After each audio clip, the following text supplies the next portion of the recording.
Paul Skenes was named the Cy Young Award winner, second pitcher to win the award the year after he was named the NL Rookie of the Year. That's duplicating Dwight Gooden's feat for the Mets in 84 and 85, and Fernando Valenzuela, of course, in 81. Won the MVP and the Cy Young that year. Skenes, though, the interesting thing about him, and here you go, unanimous. Skenes said afterwards, winning the award is obviously a big honor, but winning it unanimously, that's where it goes next level. It's pretty special for him. Skenes, best pitcher in baseball last year. I mean, he just blew away the competition. But he had some interesting quotes afterwards about Pittsburgh and about wanting to stay in Pittsburgh, because a story came out yesterday that he wanted to be traded to the Yankees, always wanted to play for the Yankees. Not sure where that came from, an anonymous teammate. I always wonder about those things. What did you guys think about Paul Skenes saying he wants to not only not get traded, he wants to bring a World Series title to Pittsburgh? Kratzy, we'll start with you. I want to see why AJ's pouting. I see his big lower lip. So that's before we comment on anything, I want to know why AJ is pouting. Did he think Christopher Sanchez was going to win the Cy Young? No, I'm acting like Paul Skenes did when he's won the Rookie of the Year and the Cy Young. Okay, his reactions, what's that about?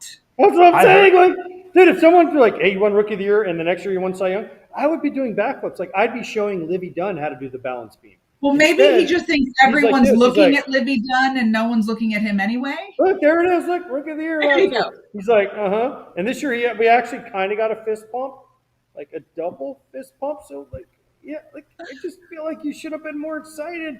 Like, don't you? I guess when you're just expecting to be this awesome, it just doesn't get you excited. But the last year one is a meme of all time, a gif, lift, whatever you call it. But that was an all-timer because Livy's like, yeah. Paul's like, crushed it. Yep. But anyways, that's it. That's why my face is like that, because I'm not surprised. The kids use that video as the nonchalant final boss. Like, there couldn't be more of a chalant type of moment where you're like, yes. So honestly, I need to see Paul Skenes win a World Series because I want to see him go hard. I get it. He was an Air Force guy. I get it. He thinks he's supposed to do this, but I want to see him celebrate like it's 1999. Like, I want to see him like really, because he puts in a ton of work. And maybe that's why he kind of has that like demeanor where he's never too high, never too low. But you want to see a guy be able to celebrate. And this year, he went all the way out to here. Yes. But the kids say, oh, bro, got to be nonchalant, bro. Got to be nonchalant. Or maybe he's just waiting to get called up to the next league, that Aaron Judge. So it'll be Aaron Judge, him, and this year, Cal Raleigh and Shohei Ohtani. It'd be a four-man league. I guess you could do that. I wonder if, because he's one of those guys who's always been team, right? He's said the individual awards are great, but what I play for is that right there. Heidi, stop. He's in Pittsburgh, okay? So that, whatever you're pointing at back there, that is probably not going to happen while he's in Pittsburgh. So maybe that's why getting a Cy Young. Enjoy getting Rookie of the Year. Like, those are cool. I'm sorry. Like, I didn't win that. If I would have won the Cy Young, I wasn't a pitcher, but if I would have been a pitcher, or if I would have won the MVP, are you kidding me? I would have had a party like nobody's business. Like, I would have rented out, and he's an LSU guy now with Livy. I would have rented out LSU Stadium and had a party and been like, yeah, people, celebrate me. Instead, he's like, cool, bro.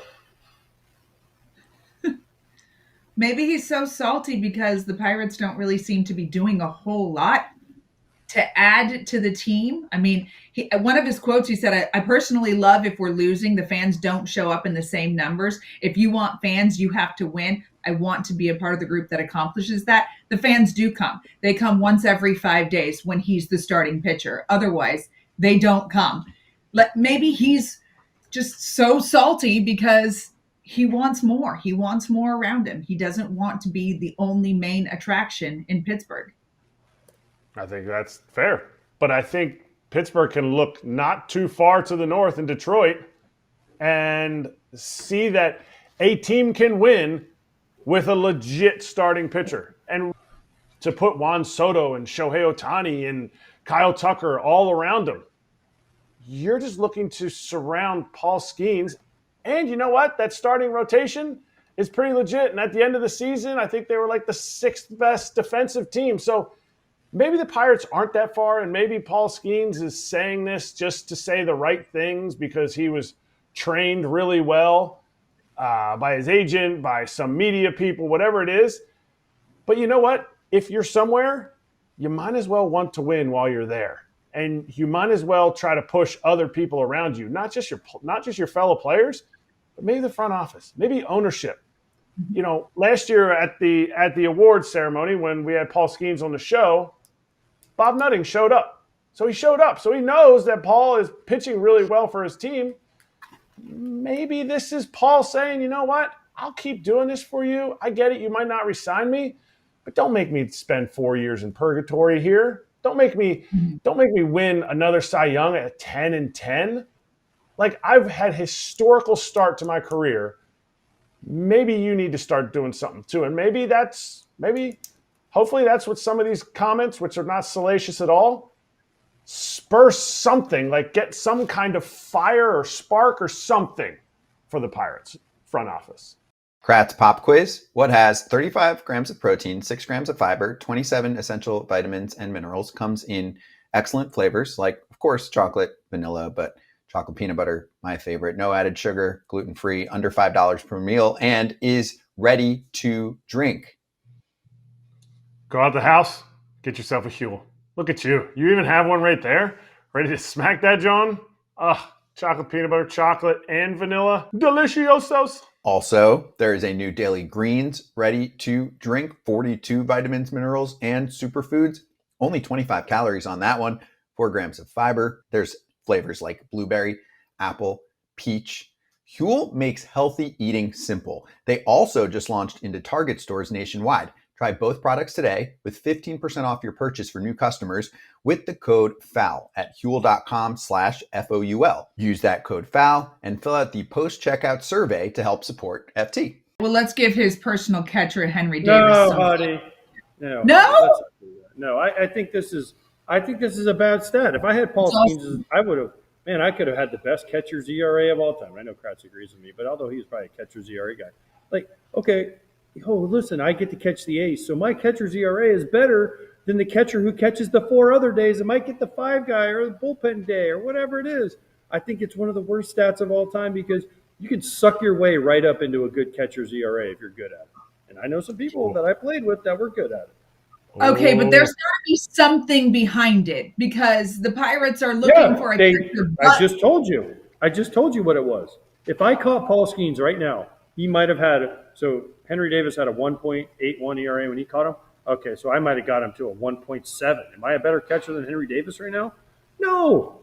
So I don't deserve any credit either. Like Kratz is laughing, but I hope he agrees with me. Like catcher's ERA to me just doesn't mean what people think it means because it all depends on who you catch, when you catch them, what lineup, who's available in the bullpen. It's like such a random stat that it can be manipulated. But you're keeping. But good job, Henry Davis, because I will say this about Henry Davis: he's stuck in the big leagues and he proved he can catch at the big league level. So for that, I will give him kudos. You're keeping the ace happy. I mean, Kratz, were you ever a personal catcher? Heidi, you're drinking the same Kool-Aid. I'm trying to think when you were in Boston, if that person was there. John Lester doesn't need a personal catcher. John Lester is paid $160 Tim Wakefield needed a personal million. catcher. Tim Wakefield needed one. Nash was Tim Wakefield's personal catcher. Veritek couldn't catch the knuckleball. Josh Barr couldn't catch it. So Doug Mirabelli had to get the personal police escort from San Diego. Police escort. I know. That's different. Heidi, that's different. And nobody's going to listen to this because all the other people have always sold this as if you are the legit catcher. If we're going to talk about catcher's ERA, which I think it's a thing, but show me the number 5 pitcher. Show me the number 5 pitcher, and he had a career year because you caught him all 32 of his starts. Show me the number 4 pitcher on your staff. Don't show me Paul Skenes. Don't show me John Lester. Whoa, what an amazing year. Greg Maddux back in the day who kind of started this. Greg Maddux like Javi Lopez, he can't catch me because he only hits 40 homers a year. I need Charlie O'Brien or Eddie Perez to catch me. Greg Max is going to the Hall of Fame no matter what. Here's the two examples. AJ's going to play every five days in a row. I'll play one day. Okay? AJ has to go out there. If he's like, you know what? I'm going to give everything I have to this one starting pitcher and screw the other 4 pitchers that I'm catching, then he's not going to be doing his job right. AJ has to focus on the one guy that he has that one day. Whether it's the best pitcher or the worst pitcher, you have to focus on that. It's the same as a backup catcher. Like if you're saying this guy throws, like if a pitcher, and now it was tired to me when a pitcher would be like, ugh, I don't like throwing to this guy. Why do you not like throwing to that guy? Like, is he holding your arm back? Well, he just doesn't call the right pitch. Like, you're a grown man. Call your own pitches. Well, I feel more comfortable the way he sets up. So then talk to the other guy. Like, as the backup, if somebody comes to me and complains about the starting catcher and says, I don't like throwing to that guy because of this, go tell him. We're all on the same team. Just because you didn't like a shift or you didn't like the way that something was, like, we're all trying to win. Like, the catcher's ERA stuff is cool. It's a cool stat, but I think it's done completely wrong when we start talking about Cy Youngs and the best pitchers on the staff. Like, if I pay somebody $160 million, I don't need to bring over his personal catcher. Sorry, I'm paying you $160 million. You're going to throw to the guy who we want. In fact, I might even put the bad guy back there. By the way, Kratzy, I'm going to use this as, so when I played for the Red Sox for half a year, the opening day, John Lester pitched in Baltimore. We lost 1-0 on a Nelson Cruz homer that hit the foul pole in right field. Okay, I didn't catch John Lester again for months because they said we didn't match up well. I'm like, this wasn't John. This wasn't John. This was the coaching staff. Okay, so I love John. But he's like, oh, yeah. I'm like, he gave up 1 run in like 7 innings on opening day, and it was a shanked homer by Nelson Cruz that hit the foul pole. What did I do so wrong? Oh, this and that. I'm like, okay, whatever. And then for the other 4 days, I concentrated on that. But I knew as a player, like for that one day, I wasn't going to play, which is totally awkward to me. Personal catchers, fine. If you have to have that to get by, great. But I wasn't a believer in it. Like, you should be able to throw whoever. And again, like what Kratz said, if you had a problem with something I was doing as the everyday guy, come talk to me. I'll fix it. Don't go behind my back and say, oh, well, I don't like the way he sets up. All right, well, come to me. I can adjust. Just tell me. Have a conversation. That's why I'm not a big personal catcher guy. People believe in it. Fine. If it works, it works. But again, like I said, the important thing here about Henry Davis, besides Paul Skenes winning the Cy Young, Henry Davis proved he could catch in the big leagues, and that was the big question mark. So good for you, Henry Davis. Proved AJ wrong.